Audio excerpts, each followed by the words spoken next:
obeisances unto you. Narayanam namaskrityam naram chaiva narottamam devim saraswatim vyasam tato jayamudiraye. Before reciting the Srimad Bhagavatam, which is the very means of conquest, one should offer respectful obeisances to the personality of Godhead, Narayana, Rishi, the supremest human being, to Mother Saraswati, the goddess of learning, and to Srila Vyasadeva, the author. Nashtaprayeshu bhadreshu nityam bhagavata sevaya bhagavate uttama shloke bhaktir bhavati naishtiki. By regular attendance in classes on the Bhagavatam and by rendering of service to the pure devotee, All that is troublesome to the heart is almost completely destroyed, and loving service unto the personality of Godhead, whose praise with transcendental songs is established as an irrevocable fact. ज्ञानतिमिरान्धस्य ज्ञानञ्जनशलाकया चक्षुरुन्मीलितं येन तस्मै श्रीगुरुवे नमः. I was born in the darkness of ignorance, and my spiritual master opened my eyes with the torchlight of knowledge. I offer my respectful obeisances unto him.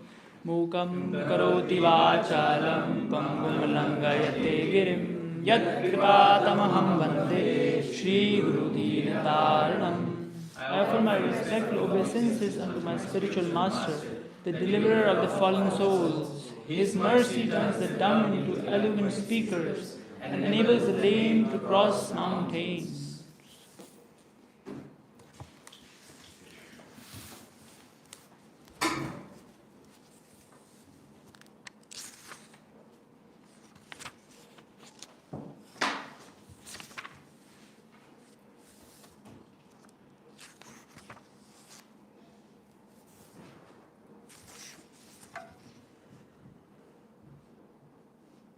You know from where we are reading?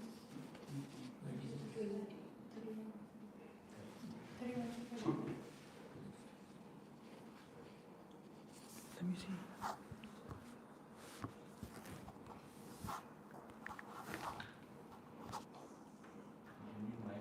Yesterday we only read till 24, so can we just cover it with this?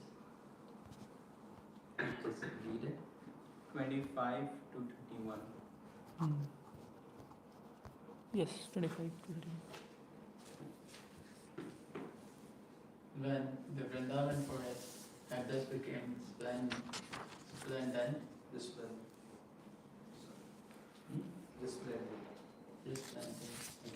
the Vrindavan forest had thus became resplendent, filled with ripe dates and jumbo fruits, Lord Krishna, surrounded by his cows and cowherd boyfriends, and accompanied by Sri Balaram, entered the forest to enjoy. Text 26. The cows had to move slowly because of their weighty milk bags, but they quickly ran to the Supreme Personality of Godhead as soon as he called them, their affection for him causing their udders to become wet.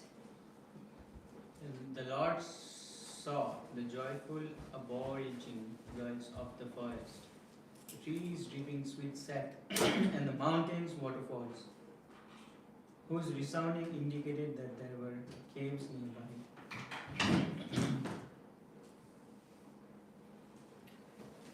When it rained, the Lord would sometimes enter a cave or the trunk of a tree to play and to eat roots and fruits. Text 29. Lord Krishna would take his meal of boiled rice and yogurt sent from home in the company of Lord Sankharsana and the cowherd boys who regularly ate with him. They would all sit down to eat on the large stone near the water. Lord Krishna watched the contentious calves and cows eat on the green grass and grazing close ads, and he saw that the cows were tired from the burden of their heavy milk bag. Thus, observing the beauty and opulence of Vrindavan's rainy season, a perennial source of great happiness, the Lord offered all respect to that season, which was expanded from his own eternal potency.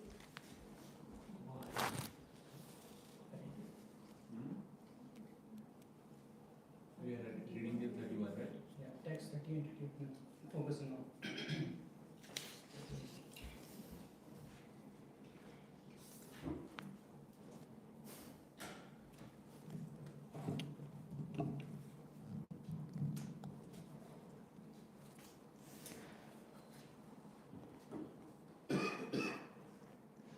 शाद्वलोपरि संविशय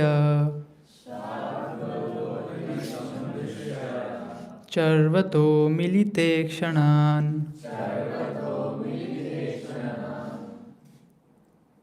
त्रिपत्तान् वृषान् वस्त्रान्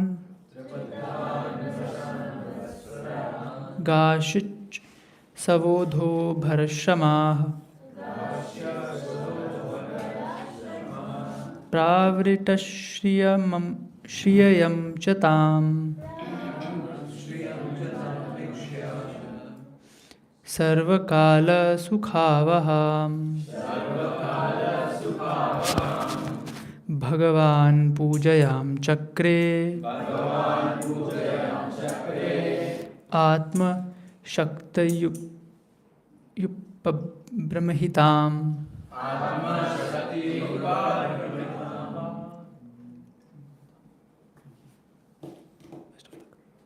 Sadvalopari Sambhishya Sadvalopari Samvishya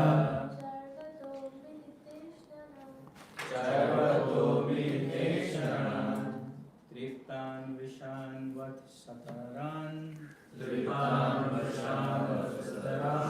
Dasya Savado Parasrama.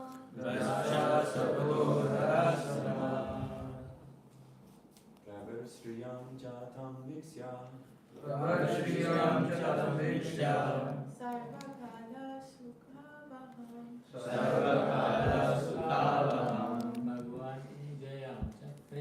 Bhagavan Pujayam Chakre Atma Shakti Uprim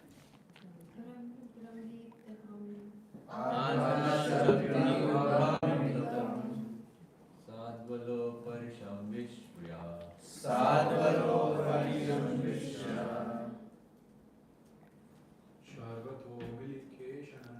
Sarvato Milikeshanam. Tripam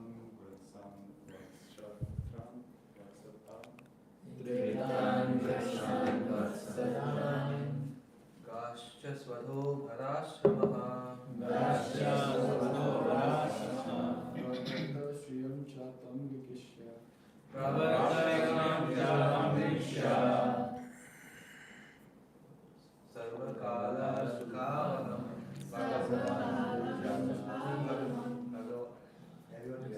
Bhagavan Pujayam Chakre Atma Shakti Upamritam. Synonyms all together, please. Satvalah, aggressive edge. Upari, upon. Samvishya, sitting. Chakravataha, who were gazing. Milita, closed. Ishnan, their eyes. Triptan, satisfied. Rashan, the bulls.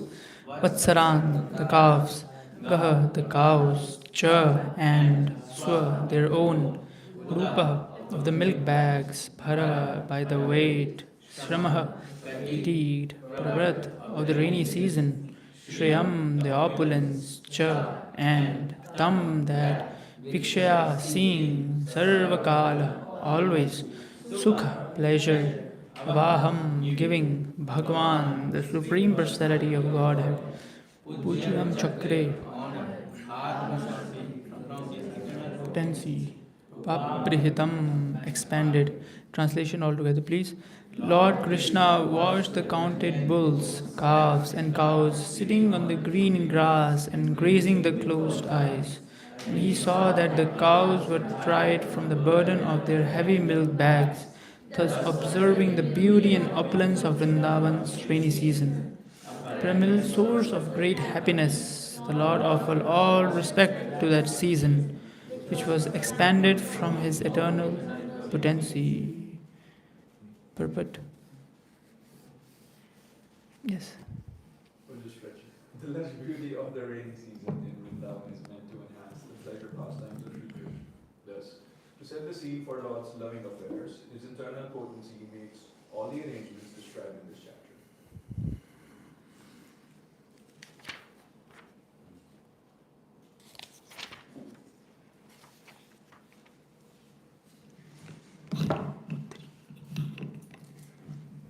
Hare Krishna. In the purport, it is described that the lush beauty of the rainy season in Vrindavan is meant to enhance the pleasure pastimes of Krishna.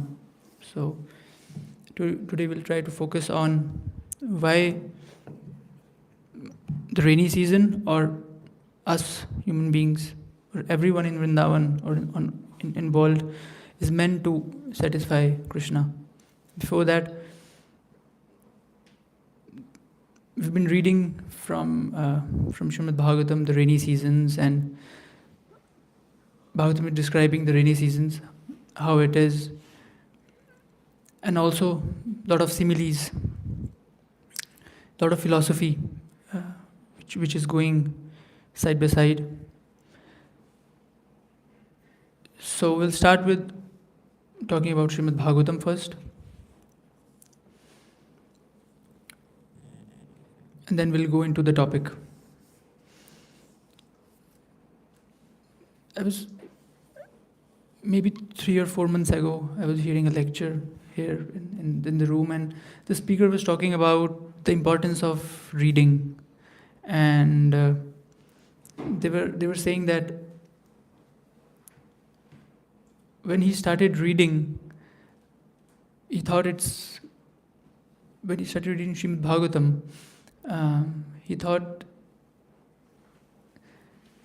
it was just a book, just a 5,000-year-old or very ancient book. How can I relate to it? But as he was reading it, he discovered that it has a lot of similarities to his own life. So whenever we read Srimad Bhagavatam, we try to read these books. We generally have some notions of, and there's some ancient scriptures, but they have a lot of similarities with our life. And there are some instructions, there are some stories, there are some pastimes of Krishna, and these are meant for us. All the instructions that Prahlad Maharaj instructions, Lord Kapila instructs, Krishna instructs, Uddhava instructs, everybody is instructing. Even in prayers, when they are praying, for example, Dhruva Maharaj or Prahlad Maharaj, when they are praying to Krishna, they're side by side instructing us. They're doing both the work at the same time.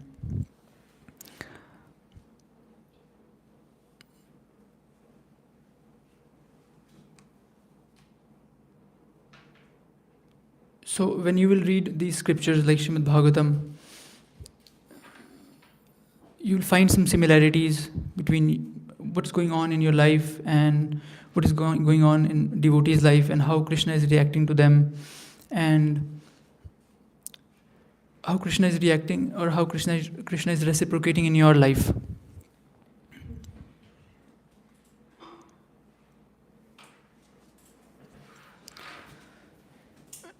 So we have to make friends with the books, especially Srimad Bhagavatam or small Srila Prabhupada books. These small books of Srila Prabhupada, they are like cream of Srimad Bhagavatam is known as, in first canto, it is described that Srimad Bhagavatam is known as Saram, it's cream of all Vedas. But these small books of Srila Prabhupada that you see, they are very to the point of what Bhagavatam is trying to convey.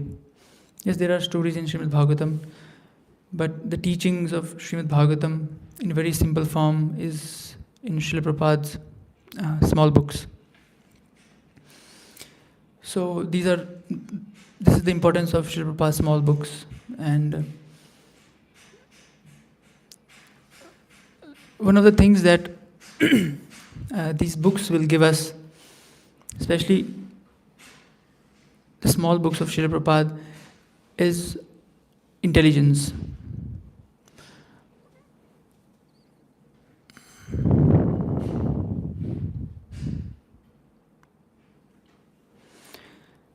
You see some of the devotees, some are very good in their sadhana, some are very lazy, some are mediocre. It all depends on intelligence. It all depends on how they have perceived this philosophy. You see some people, they're waking up early. In the same room, you see some other devotee, they're waking up late. What's the difference? Intelligence. So by reading Srila Prabhupada's books, it will transform our intelligence. So this is very important. And sometimes when you're not feeling, like, this is the difference between a sadhaka or a practitioner, a firm or a very regular practitioner, and a normal guy or people who are just starting in Krishna consciousness. that they've been reading Srila Prabhupada books, they've been reading the philosophy, and they know the importance, and their intelligence has been, substituted by Srila Prabhupada's words. For example, if we take one practitioner who is very firm and in his sadhana, and one who is very very beginner, we see, for example, chanting the holy names. Both are chanting the holy names, but we see a lot of varieties. Once I heard that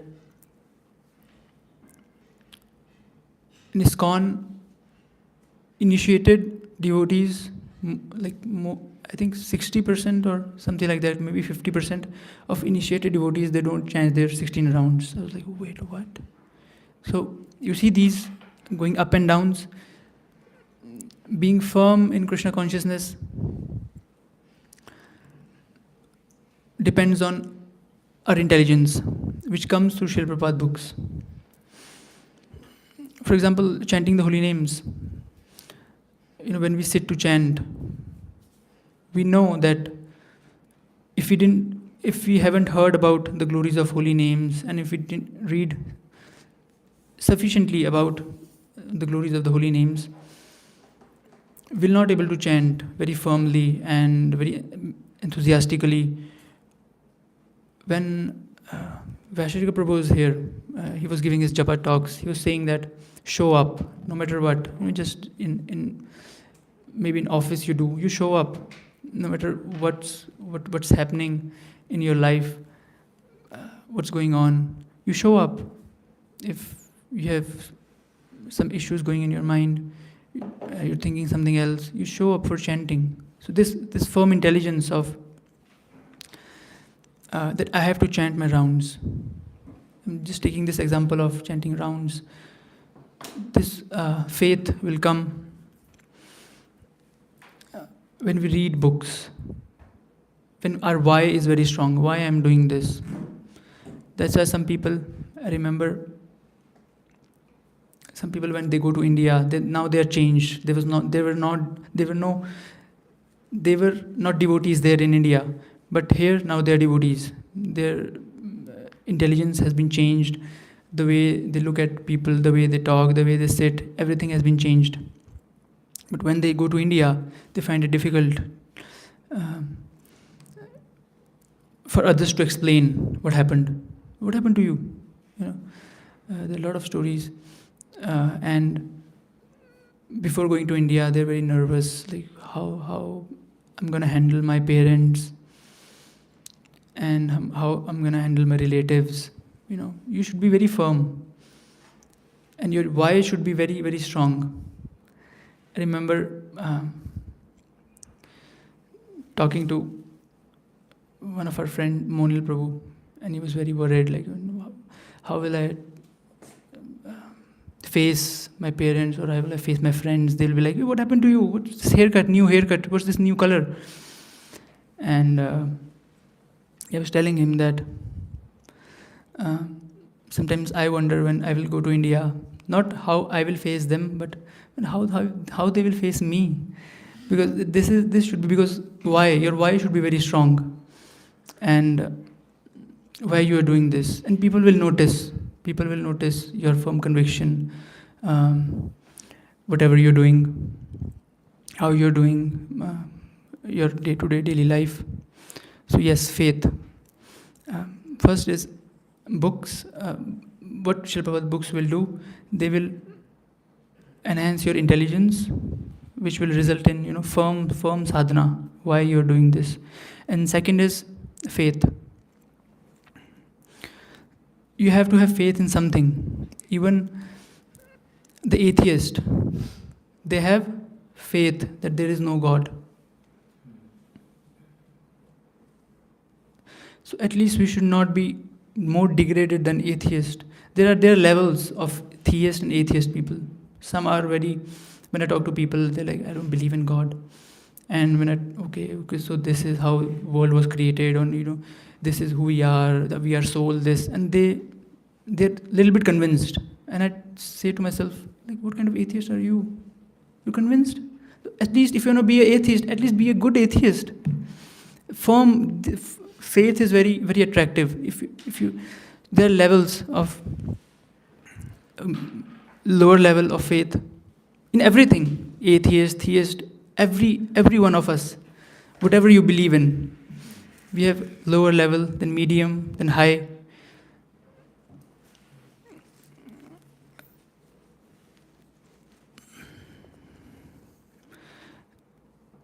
There is one shloka in Srimad Bhagavatam 3:7-17, which is absolutely wonderful regarding this. It states that two kinds of people are happy in the world. One who are, yes, you want to read? Yes. You want me to start with the translation or? Translation only. Translation. Both the lowest of fools and he who is transcendental to all intelligence enjoy happiness, whereas persons between them suffer the material pangs. Yes, the lowest of fools, or you have to be too materialistic. Okay, I will do this, I will earn money, I will enjoy either here, or they are enjoying, they're truly enjoying, totally in ignorance. Or you have to be a sadhu, there is no between. And sometimes we are stuck in between. We go this side, we go this side. At least be a good materialist then, or at least be a good sadhu. Don't be a mediocre person. Or at least go towards being one of them.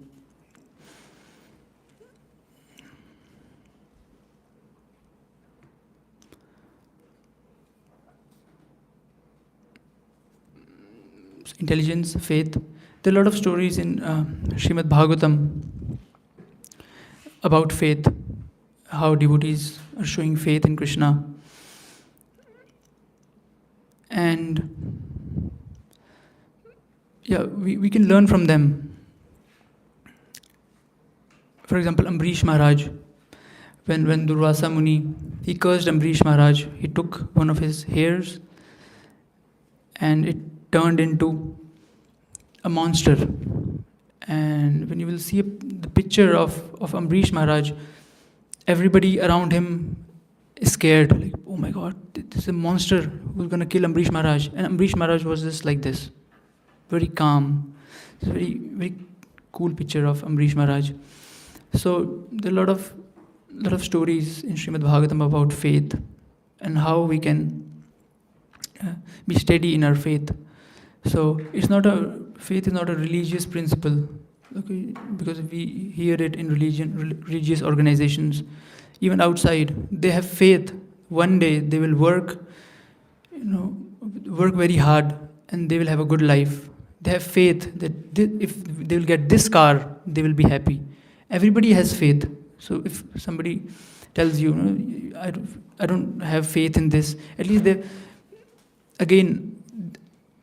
are very few people who are very famous or who are very attractive. And these are those people who are very firm in their faith, even in the matter of materialistic or when they are sadhus. Why gurus, who when they come here, why they are very attractive? They don't wear fancy things. They are attractive because they have firm faith. Even people who don't believe in God, they follow somebody else. Why? Because the faith is very attractive. So even if you want to become attractive in material sense or in spiritual sense, you have to have firm faith. And yeah, it will come by reading books, especially the small books of Srila Prabhupada. 100 pages. When I distribute books, I always tell them that 100 pages and you know what's up, and you know what's going on. Just 100 pages, just read it and just decide by your own self what you have to do, which direction you want to be in. So it's a blessing. And you take any of Srila Prabhupada books, he doesn't go here and there. One of the books, I think the Topmost Yoga System or Krishna book, if you have one of the Prabhupada small books, can you pass it on to me? One of the books, it starts with Krishna is the Supreme Personality of Godhead. Like, what? He doesn't play around. And so, yes, thank you. Oh, one of my favorites. So I will show you what Prabhupada books are. So any random page, and it will not be like, okay, there was a man and a story, or is trying to convince us in some other way, straight up. What is truth? So especially these small books are designed to be like this. Okay, random page. I will open a random page, and you will see there will be a philosophy. There will be something to learn from. So this is a random page. In the above verse, the word bija means seed, and that seed is proclaimed to be eternal, Sanatan. One may see a huge tree, but what is the origin of this tree? It is the seed, and that seed is eternal. The seed of existence is within every living entity. The body itself may go through many changes. It may develop within the mother's womb. See, and now he will talk about how this body is eternal. He's talking about Bhagavad Gita.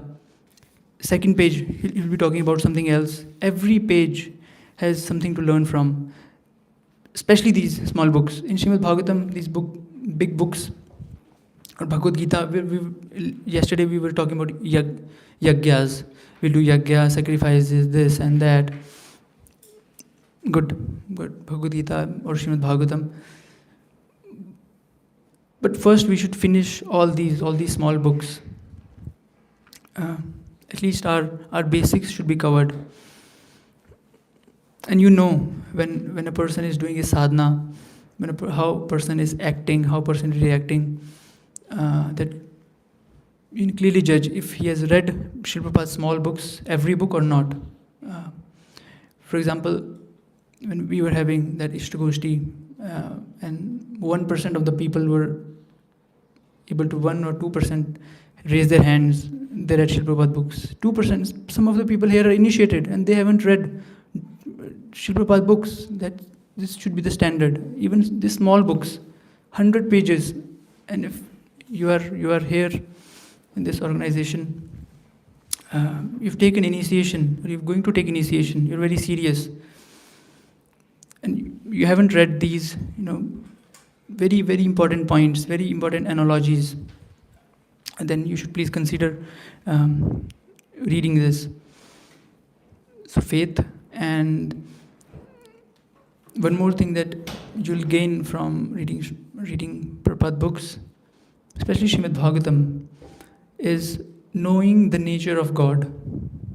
Sometimes when people they say, why Krishna is doing this, why Krishna is doing that, because they don't know the nature of God. For example, life of Pandavas, we see in Srimad Bhagavatam. In Srimad Bhagavatam also, Parikshit Maharaj asked, why Krishna waited when Draupadi was being disrobed? Why Krishna waited? Why Krishna just didn't kill all the Pandavas? All the Kurus. Why? Just kill them all. If there were so many instances when Pandavas were facing a lot of challenges. So Parikshit Maharaj was actually asking, this is a very genuine question. Why just, okay, I am here, I am Krishna, I am God. Okay, I will kill the Kurus right now. Pandavas, you sit on the throne. That's it. But no, that's not how Krishna works.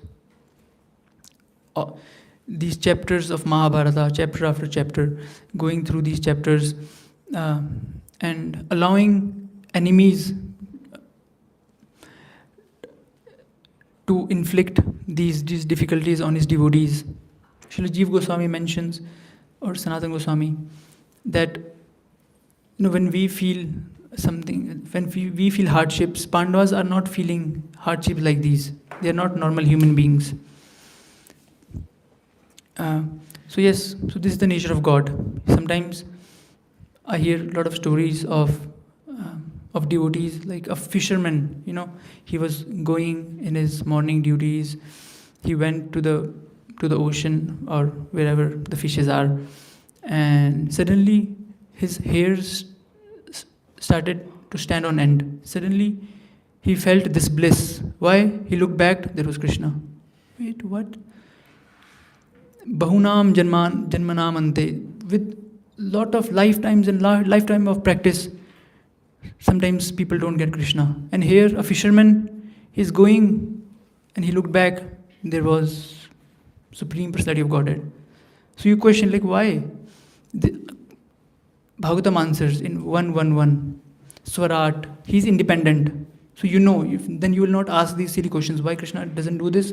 Why Krishna is not appearing? Because you see he's independent. Sometimes for Pandavas, he will do all these chapters after chapters of atrocities on Pandavas, and then finally he will relieve Pandavas. And sometimes he will just give relief, or he will just give darshan. Finally, sometimes it will take for a sadhaka millions of years, crores of birth, to just have one glance of Krishna. And sometimes he will appear like there was a shoe shiner who was shining a shoe from Shaligram. He didn't know. He was shining his shoe and he was reciting Geet Govind, one of the most dearest poems which Krishna likes. And Krishna was there, sitting and listening. There was one meat. These are the glories of Geet Govind, actually. There was one person who used to cut meat, and the weighing scale. He used to use that Shaligram, Krishna, as the weighing scale on the meat. And when Brahmana saw this, they were like, "What are you doing? Give this Shaligram to me." But that meat cutter used to like how Geet Govind used to sound. So he used to sing Geet Govind. So Krishna was there listening. And when Brahmana took the Shaligram, when Brahmana took the Shaligram, Krishna is coming in Brahmana's dream that please let me go there again. Wait, what? It's bewildering. Kunti Maharani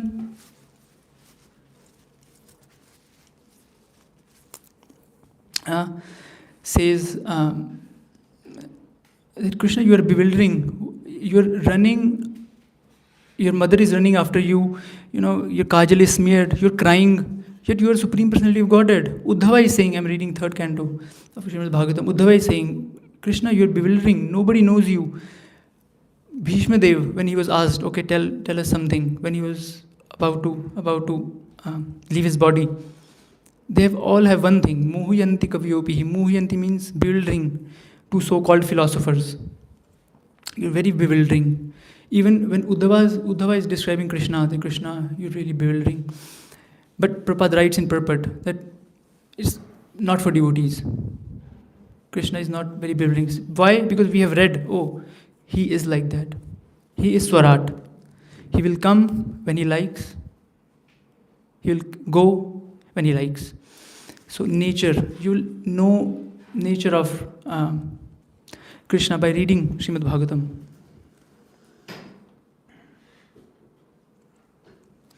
Yeah, Brahma describes that verse, Adurlabha Atma Bhaktau.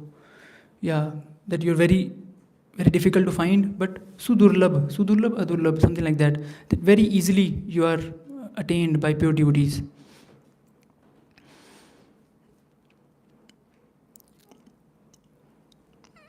So this was one of the things, that knowing the nature of God, then you will not be bewildered.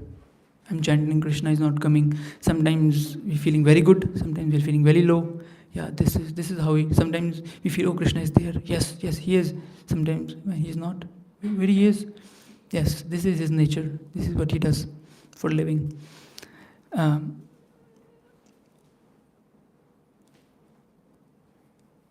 We watch movies. We want some entertainment in our lives. Movies or some series. Srimad Bhagavatam is very animated. In the introduction of Srimad Bhagavatam, Srila Prabhupada writes that if you are a philosopher, Srimad Bhagavatam will give you philosophy. If you are a theist, Srimad Bhagavatam will give you the science of God. If you are a poet, Srimad Bhagavatam will give you poetry. If you are a scientist, Srimad Bhagavatam will give you science. So he was talking about that Srimad Bhagavatam is for everyone in the world.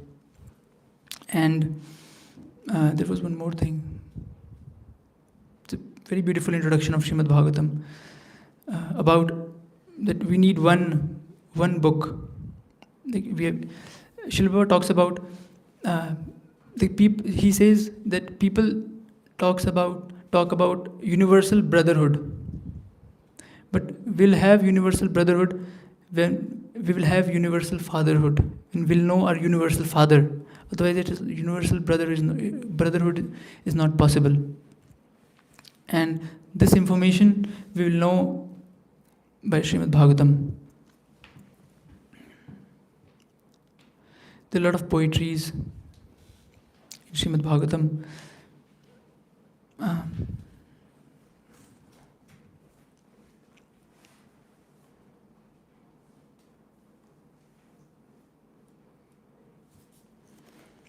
And also the last thing, how to read these books.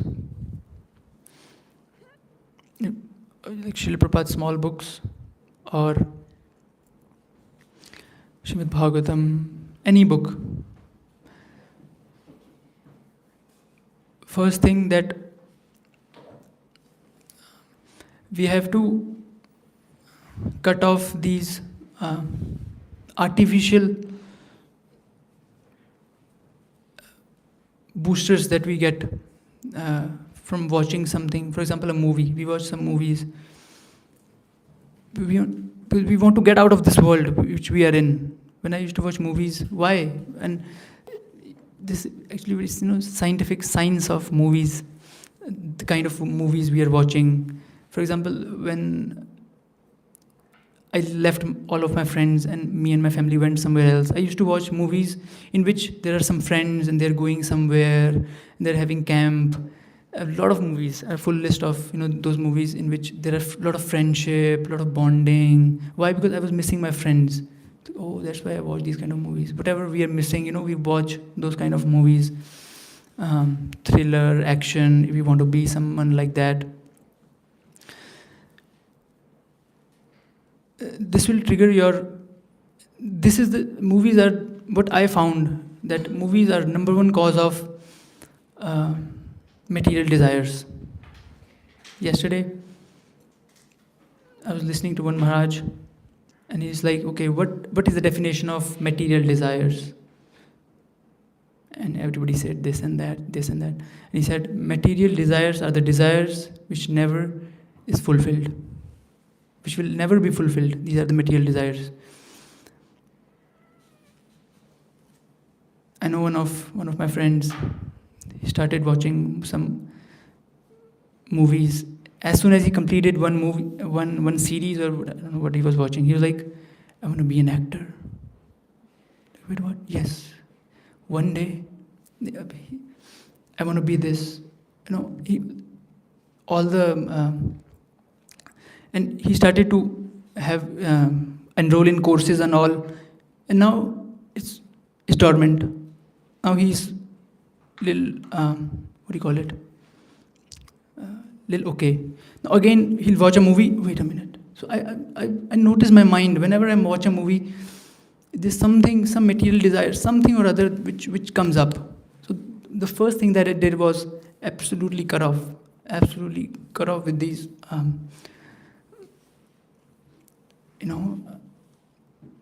Okay, I want to go somewhere. Why? Because I just watched a movie where people were going somewhere and having fun. So these artificial things, and I think in Srimad, On the Way to Krishna, first page describes this.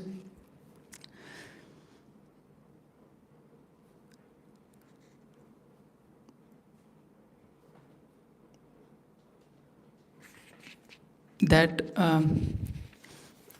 more than happiness, there is advertisement of happiness. So number one, so if you want to read, you have two options. I don't know if you are a Mahabhagavat, that you will watch something from outside, these artificial things, and then also able to read. Very difficult, very difficult. It's very, very difficult to stimulate our mind with artificial emotions and then read. So I had this realization. on Sunday, when I left my phone for one day, I was like, okay, I will switch off my phone. I will only read. That when I used to scroll Instagram, I want to feel I want to feel like I want to laugh. So I will watch reels which are very funny. So my emotions are already invested in those reels. But on Sunday, all the emotions were there. I was like, where should I invest these emotions? Okay, I should read. And okay, I'm laughing. I'm being serious, this and that. While reading. Why? Because my emotions are not we spend our emotions. We spend our times. I haven't spent my time like money. I have spent my time in Instagram scrolling this and that. That's why I'm able to spend these emotions of being horrified, being in love with Srimad Bhagavatam, with books. So yes, it's very important. Absolutely. In Prabhupada days, it was that no cinema. It was no. But of course, we not expect this in today's world. But you will see it yourself. Nobody can tell you, and nobody can instruct you. Okay, do this. When you will see, yes, whenever I'm doing these things, this thing is happening. About time, 1 minute. Last thing. How to read, cut off these artificial things, and art. There's an art of reading. I used to watch Amrendra Prabhu, one speaker. Now I don't know. It's been a while. But when I used to watch him, how he used to quote some shastras, and he will be very interested, and he will join those shastras to his life or some other people's life. Excuse me. So yes, art of, you have to either learn, either cultivate this art. I'll give you an example and I will finish. For example, third canto of Srimad Bhagavatam, Uddhav. When Krishna was about to leave this world, Uddhava went there, and there was also Maitri Muni there. So Krishna is talking to Uddhava. Uddhava, in past life you were Vasu, and you desired that you desire to have darshan of me, you desire to see me, so I am here now. Kindly hear this transcendental knowledge. I was like, wait a minute. And when you go to 11th or 12th canto, you will see Krishna, and now they're alone. Uddhava and Krishna is alone. And Uddhava is like, so Krishna is like, oh Uddhava, you are very dear to me. You're more dear to Lakshmi. You're more dearer to me than Lakshmi. You're more dearer to me than Sankarshana. Oh Uddhava, you're so dear. And here, I found it very funny that here Maitri Muni is there. So he's very formal. And Uddhava, so here this transcendental knowledge. Krishna, stop acting. This is he was just acting because Maitri Muni was there. But when they're alone, they're like, oh Uddhava, I love you so much. But when Maitri Muni is there, he's like very formal. So I was connecting these dots. Oh wow, how Krishna is very formal when there is somebody. This is how we are also in our relationships. Somebody is there, we are very formal. And but when nobody is there, me and my friend are there, then we speak our minds. So yes, these were some, I took all the time in describing Srimad Bhagavatam, but that's okay. But we've been reading these in past times also. But yes, Hare Krishna.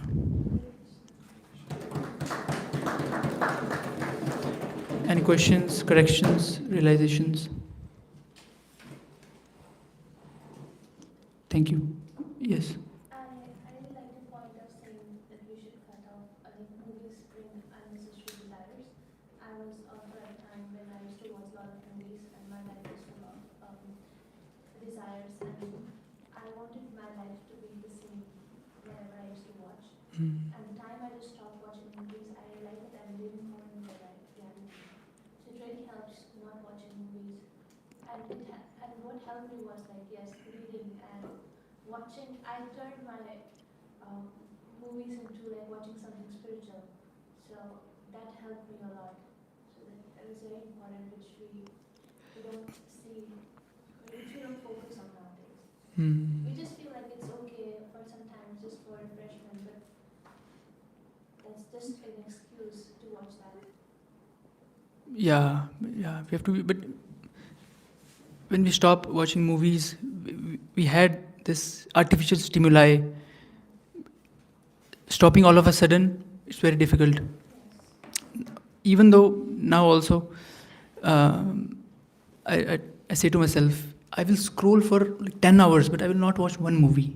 I know, I will get random things, this and that, this and that.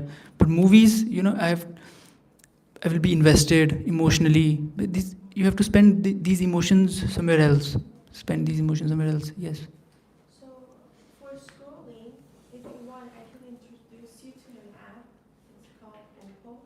So basically, you can put a timer, and then it immediately stops you, like it blocks you from the app, and then you can also like let it know like which days you don't want to use the app, what time you don't want to, or then each day you will say, for example, only 15 minutes Instagram.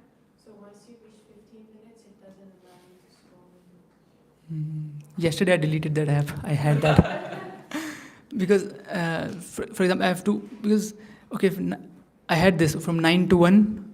No, I'm not going to use Instagram. But okay, 11 o'clock. Sometimes Vishesh Prabhu will come. Sometimes somebody will come. Okay, you have to upload this. Then you have to go there and stop the session again and again. Delete. Yesterday I did it. When I say I really like to use the term of matrix, because what I believe is that there are groups of people who are running people, like controlling people. Basically, people who are sleeping. And how they do that, it's based on like their movies, social media is the first thing that brainwashes the people. So as long as you are conscious, they should not put any effect on you. But definitely are the reasons that a lot of people get lost in anxiety. As a filmmaker myself, I know. Yes. I might just also add that, like in particular with scrolling, there's because like you're talking about remaining conscious while you're scrolling, right? But that seems to me like a particularly dangerous purifying fire, because by switching from reel to reel or whatever it is very, very quickly, you're actually wrecking your attention span. And it's something that's happening to much of the material world right now, and we're all susceptible to that. The more that you scroll, the more that you're telling your brain, all I need to do is go, and I get the dopamine that I want, more dopamine. And the way that down regulation works is that the brain is going to go, this is too much dopamine, like relax, we don't need this much dopamine, and it actually lowers the amount that you feel, and you go, well, I need more dopamine. And the brain's like, that's too much dopamine, and it lowers it again. And by the time you can't feel anything, and actually, if you get far enough into that down regulation, the brain will start to shut down positive feelings as well. It's where things like depression actually begin to arise from. Because if you're so desensitized to positive things, you lose the ability to experience negative and positive things entirely, and that's why you feel very numb. So in terms of scrolling, there's a very, because really what Krishna wants from all of us most is to just have our mind on him, and that requires constant attention. And if you're doing activities that make it difficult to focus, it can be really detrimental to your spiritual advancement. Just want to add a tiny thing. Vishesh Prabhu has mentioned a lot about this scrolling and how it, and I've read some research about how the average attention span in the United States of a young person is less than 2 seconds now. Yeah. That means they cannot focus on anything for more than 2 seconds. This is happening purely because of scrolling. Because you invest your entire being, emotions, and presence into a plot, and then you put down to the next one. So studies say, including Vishika Prabhu says, this is much more detrimental than consuming a focused, dedicated media, which could be somewhat of a longer duration. But regardless, consuming non-Krishna conscious content is more good. Yeah, because out of both of those discussions, both long form and short term content, really there's only one choice in life, and it's always between everything else and Krishna. And as long as you're keeping that attention on him, then that's what you're choosing, that's fine. But activities like that can be dangerous and taking your attention away from him. The studies say it's similar or worse than addiction to drugs, masturbation, scrolling. So that's the kind of effect that it leaves. So thank you for putting focus on